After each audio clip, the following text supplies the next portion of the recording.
Um dos assuntos que mais se debate no futebol brasileiro é como o calendário é cruel com os clubes, já que por aqui se disputa os campeonatos estaduais, copas regionais e a nacional, além de competições continentais e a Liga Nacional. Já teve clube que beirou os 80 ou 90 jogos em um único ano, mas absurdo mesmo foi o Palmeiras de 2021, que teve que disputar nada menos que 91 partidas durante o ano, e isso foi motivado por conta da pandemia, já que devido ao futebol ter sido paralisado em 2020, algumas competições daquela temporada tiveram seu encerramento invadindo o ano de 2021.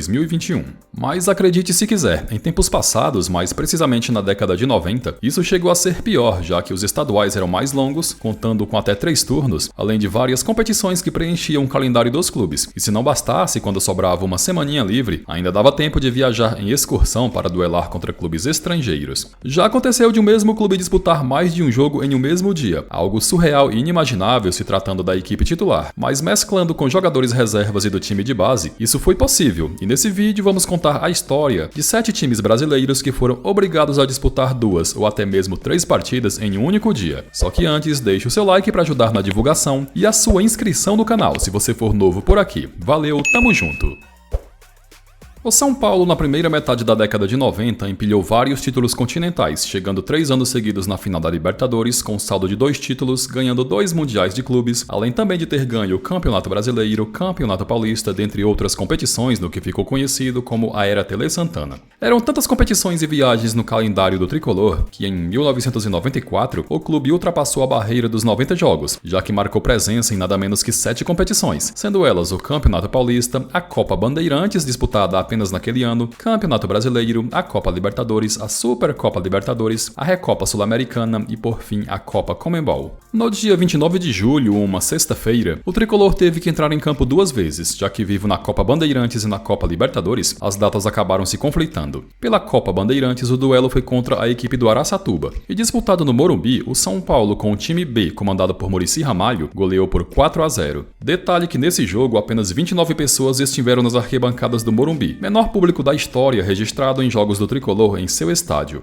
O time principal, comandado por Tele Santana, entrou em campo em jogo das quartas de final da Copa Libertadores contra o União Espanhola do Chile, e jogando na casa do adversário arrancou o empate de 1-1. Ainda em 1994, o São Paulo novamente foi obrigado a disputar 2 jogos no mesmo dia, e a data foi 16 de novembro, uma quarta-feira. Ambos os jogos foram disputados no Morumbi, e o primeiro duelo, válido pela Copa Conmebol, teve como adversário o Sporting Cristal do Peru. Era a partida de ida das quartas de final, e o São Paulo, usando um time de garotos, derrotou os peruanos por 3-1. Horas depois foi a vez do time principal entrar em campo, e o adversário foi o Grêmio em jogo da segunda fase do Campeonato Brasileiro. O mesmo placar de 3-1 aconteceu, e detalhe que Juninho Paulista esteve em campo nos 2 jogos, saindo do banco de reservas e ajudando a construir os placares.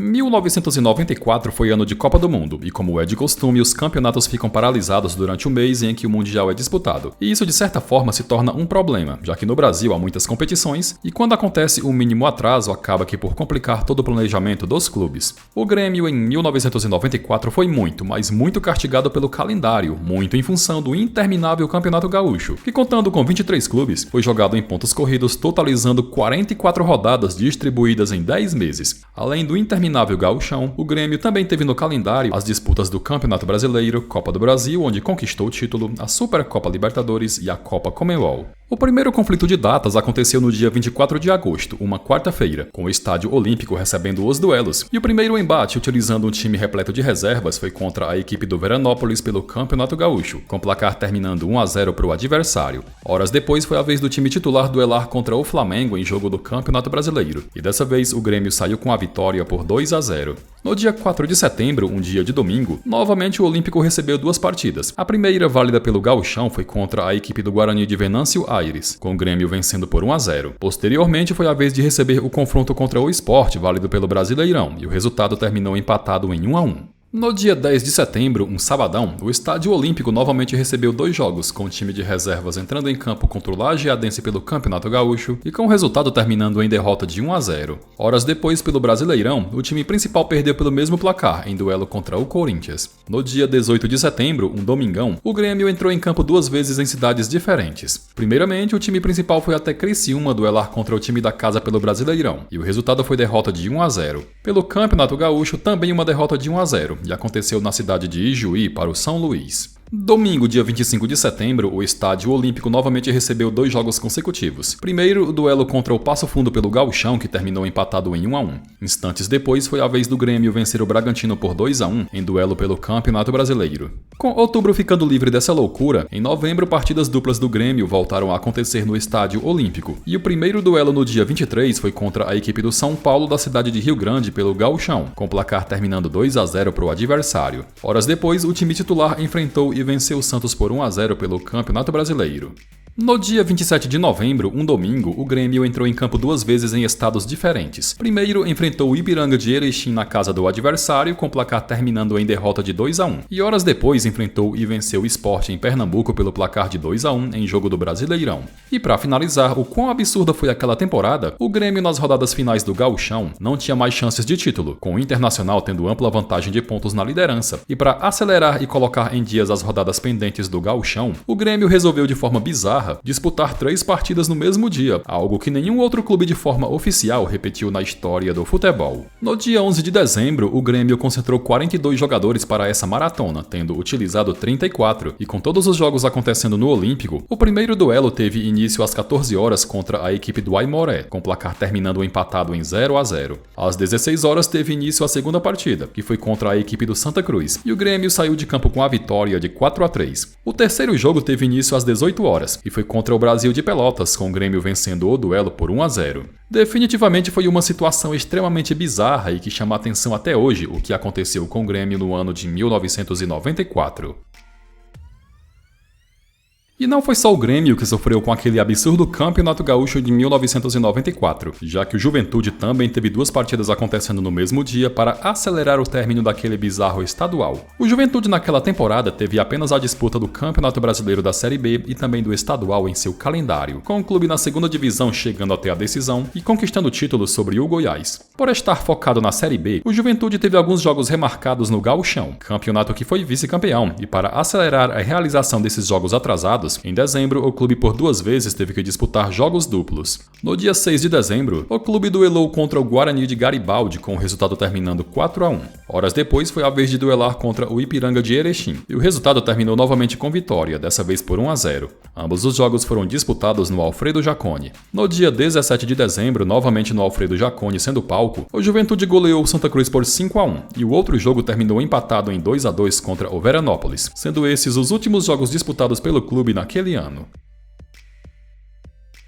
O Cruzeiro foi mais um time brasileiro castigado pelo bizarro calendário dos anos 90, que tinha competição pra tudo quanto é lado, e a temporada que o Cabuloso teve de entrar em campo 2 vezes no mesmo dia foi a de 1997. Foram 6 competições no calendário: o Campeonato Mineiro, a Copa do Brasil, o Campeonato Brasileiro, a Copa Libertadores, competição que conquistou o título, a Supercopa Libertadores e o Mundial Interclubes. Coincidentemente caíram 2 jogos no mesmo dia 19 de fevereiro, uma quarta-feira, e sem conseguir adiar nenhum desses jogos, o Cruzeiro se viu obrigado a montar 2 times para cumprir o calendário. O primeiro foi válido pelo Campeonato Mineiro, e escalando um time alternativo, o Cruzeiro empatou em 4-4 contra o Vila Nova em jogo disputado no Mineirão. Horas depois, também no Mineirão, foi a vez do time titular estrear na Copa Libertadores diante do Grêmio, e o placar terminou em derrota de 2-1.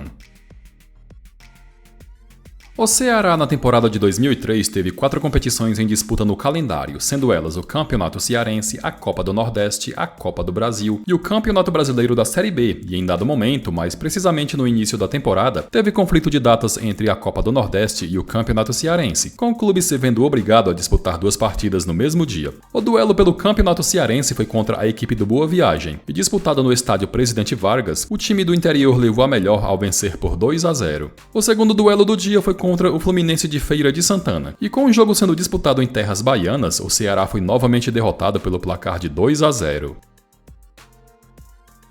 Em 2016, mais um time nordestino teve que se dividir para respeitar o calendário das competições, e esse time foi o Bahia. Na época, o tricolor teve em seu calendário as disputas do Campeonato Baiano, Copa do Nordeste, Copa do Brasil e Campeonato Brasileiro da Série B. No mês de março, mais precisamente no dia 9, 2 jogos acabaram caindo na mesma data, um pelo estadual e outro pelo Nordestão. O primeiro embate foi contra o Galícia pelo Campeonato Baiano, e usando o time principal, o resultado terminou 4-0 em jogo disputado na Fonte Nova. No mesmo horário, o time sub-20 estava duelando contra o Juazeirense pela Copa do Nordeste, e na casa do adversário o resultado terminou 2-1 para a garotada. 4 anos mais tarde, em 2020, o Bahia teve que passar pela mesma situação ao disputar 2 jogos no mesmo dia. As competições em disputa naquela temporada foram o Campeonato Baiano, a Copa do Nordeste, a Copa do Brasil, a Copa Sul-Americana e o Campeonato Brasileiro da Série A. Às 16 horas do dia 7 de março, o tricolor mediu forças contra o Confiança de Sergipe em jogo da Copa do Nordeste e, utilizando o time principal, venceu por 1-0. Horas mais tarde, com o time de aspirantes, foi a vez de empatar em 0-0 contra a equipe do Doce Mel em jogo do Campeonato Baiano.